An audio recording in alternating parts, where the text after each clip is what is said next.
আসসালামু আলাইকুম প্রিয় দর্শক, দৈনিক মানব জমিনের 4 অক্টোবরের যে সংখ্যা, সেই সংখ্যার প্রথম পাতায় একটা রিপোর্ট ছাপা হয়েছে।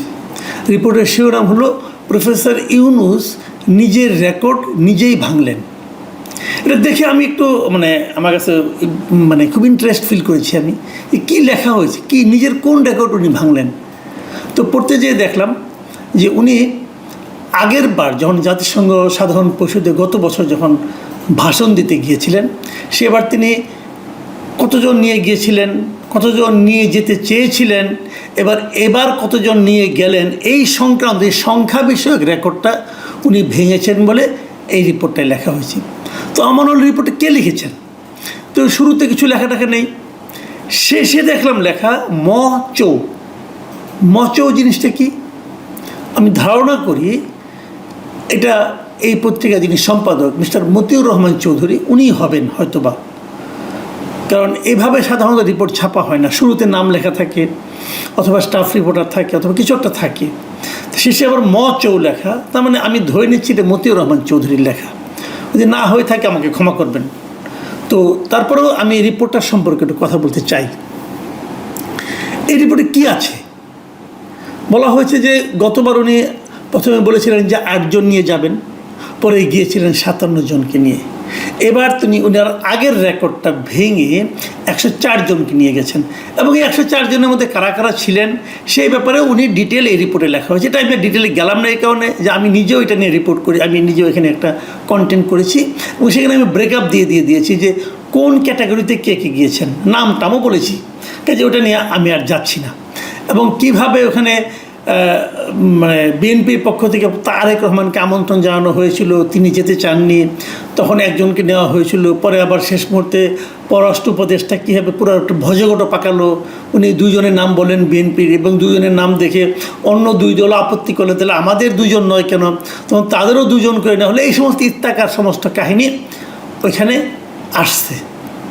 কিন্তু এগুলো আমার কাছে মনে হয়েছে যে যদিও আর্টিকেলটার শিরোনাম যেটা ছিল তার সঙ্গে এই বিষয়গুলো কিন্তু মিলে যায়, কিন্তু এই রিপোর্টের শেষ দিকে এসে যে কথাগুলি বলা হয়েছে সেটা হলো কিছু দুর্নীতির কথা বলা হয়েছে।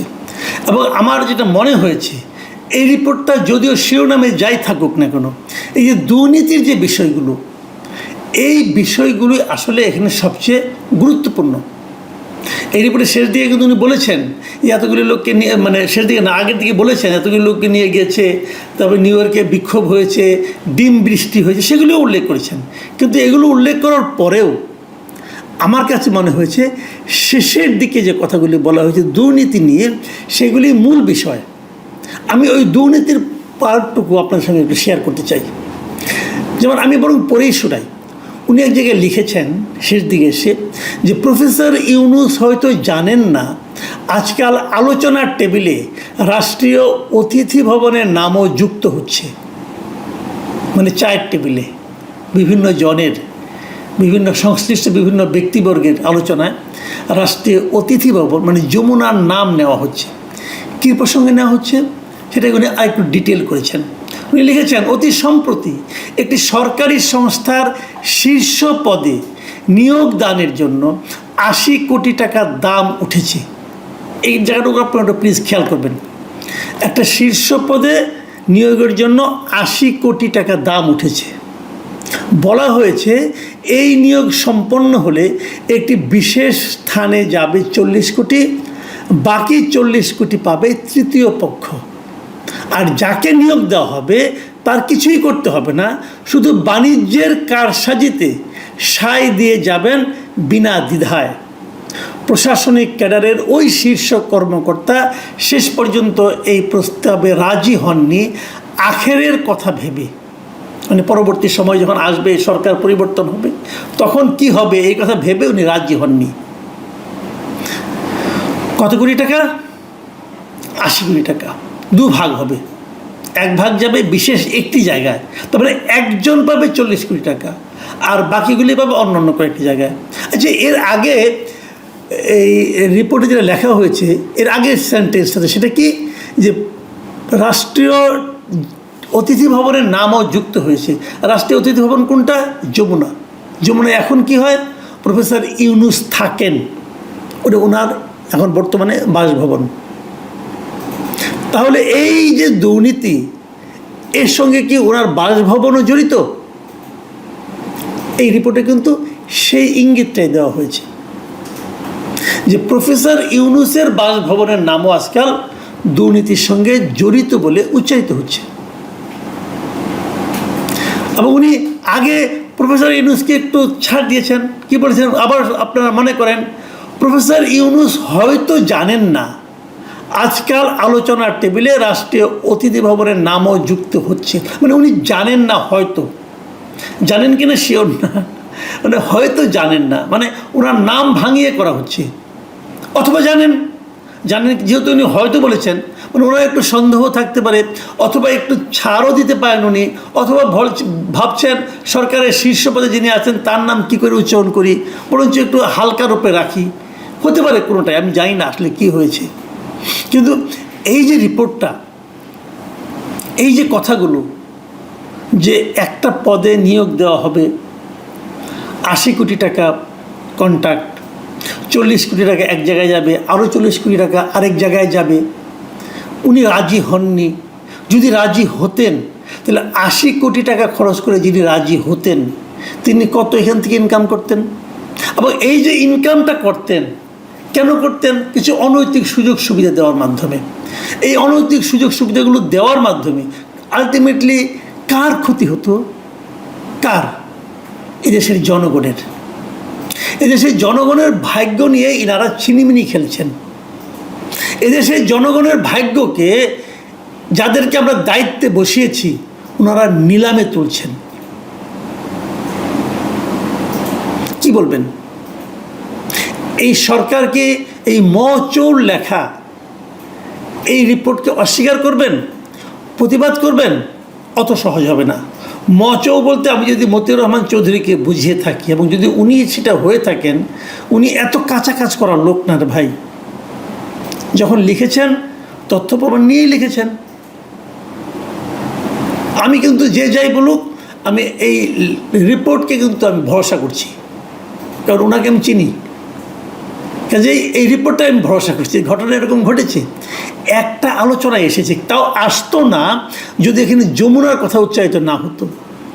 এরকম ঘটনা অনেক ঘটছে, এরই মধ্যে ঘটছে। মানে একটা গণ আন্দোলন, সেই গণ আন্দোলনের সুফল ভোগকারী যারা সাধারণ মানুষের হওয়ার কথা ছিল, সে সাধারণ মানুষ না, এখন কয়েকজন মানুষ এই সুফল ভোগ করছেন। আমি বাংলাদেশের আইন প্রয়োগকারী সংস্থাকে বলবো, এই সরকারের তো একদিন বিদায় হবেন। বিদায় হওয়ার আগে এবং পরে যারা দায়িত্ব পেয়েছিলেন সরকার চালানোর, কি উপদেষ্টা, কি সাহায্যকারী, কি বিশেষ সহকারী, এদের সবাইকে দেশ ত্যাগের উপর নিষেধাজ্ঞা দেওয়া উচিত। এবং নিষেধাজ্ঞা দিয়ে তাদের সবার কর্মকাণ্ড বিচার করার পর তাদেরকে ছাড়া উচিত। যারা বিচারে নির্দোষ প্রমাণিত হবেন তারা উড়াল দিবেন, কারণ এদের প্রায় সবাই 80% লোক, এদের সবারই দ্বৈত নাগরিকত্ব, সবারই বিদেশে যে থাকার সুবিধা আছে। কাজে সবাইকে আটকাতে হবে আগে। আটকে আমরা যাদের সন্দেহ করছি তাদের সবার চুলচেরা বিশ্লেষণ করতে হবে, তারপরে ওনার বাইরে যেতে পারবেন। এর আগে সব পাসপোর্ট সিজ করা উচিত আমি মনে করি। সকল উপদেষ্টার পাসপোর্ট ক্ষমতা ছাড়ার আগে জব্দ করতে হবে, করে জাজ করতে হবে যে তারা কে কে নির্দোষ। যারা নির্দোষ কেবল তারাই বাইরে যেতে পারবেন, আর যারা নির্দোষ নয় তারা, অথবা তাদের সন্দেহ থাকবে, তাদের বিচারের আওতায় আনতে হবে। কারণ এই সমস্ত অভিযোগ আমরা পরে আর শুনতে চাই না। বলবেন যে ভাই আওয়ামী লীগের লোকজন তো গিয়েছে, তাদের ব্যাপারে কিছু বলেন না, এদের ব্যাপারে বলছেন কেন? না, আওয়ামী লীগে যারা গিয়েছে তাদের ব্যাপারে আমরা বলেছি, তারাও আসলে আটকানো হবে, ও অনেকে আটকানো হয়েছে। কিন্তু আমি এদের ব্যাপারে বেশি বলছি এই কারণে যে এরা তো একটা মানে আন্দোলনের মানে পরে তারা এসেছেন একটা বড় দায়িত্ব নিয়ে। যারা বড় দায়িত্ব নিয়ে এসেছেন তাদের ব্যাপারে আমাদের মধ্যে সন্দেহ কেন তৈরি হচ্ছে? তাদের কর্মকাণ্ড কোনো সন্দেহের ঊর্ধ্বে থাকতে পারছে না। এটা আমাদের জন্য বড় একটা উদ্বেগের বিষয়।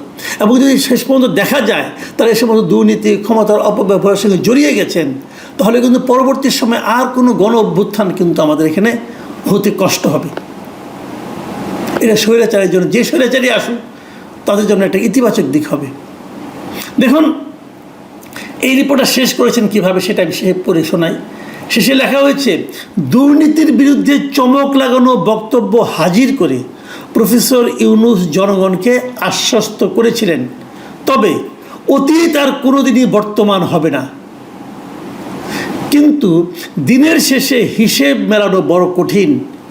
সময় পাল্টানোর সঙ্গে সঙ্গে ঘুষের রেট আরও বেড়েছে। এখন অনেকেই ঘুষ বলতে চান না, তাদের কথায় রীতিমতো লুট হচ্ছে। কে করছে লুট? কার প্রপার্টি, কার সম্পদ, কার অর্থ লুট করা হচ্ছে? জনগণের অর্থ লুট করা হচ্ছে। জনগণের অর্থ যারা লুট করছে তারা জনগণের শত্রু, এবং এই জনগণের শত্রুদের দৃষ্টান্তমূলক বিচার এটা জনগণেরই দাবি। প্রিয় দর্শক, এখন এই পর্যন্তই। আল্লাহ হাফেজ।